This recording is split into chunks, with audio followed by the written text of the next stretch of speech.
Again tonight with more on that shooting and suicide we told you about last night on Fox 10 News. Tonight we get shocking new details from an eyewitness. Over there.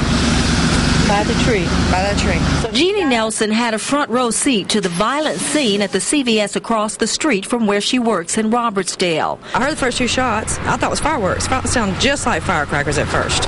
Nelson was taking a break outside Saturday when a man chased a woman inside the store with a gun.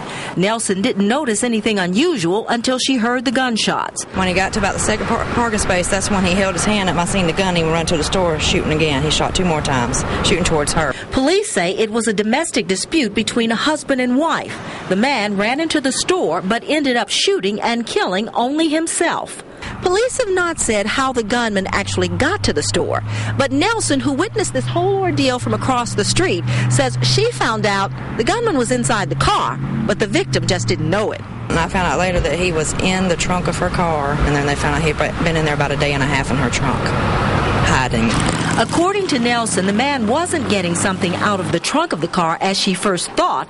He actually got out of the trunk of that car. She opened the trunk and saw him, and that's what she took off running for.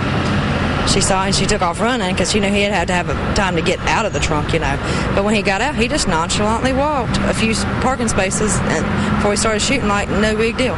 But why was he hiding there to begin with?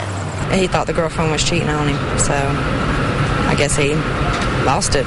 Nelson says the pharmacist was inside the store with the frightened woman. Both women were reportedly together when the man pointed the gun at his wife and then turned it on himself. Nelson says there was another man inside the car with the woman. According to Nelson, he never got out of the vehicle. Robertsdale police are not releasing any names at this time.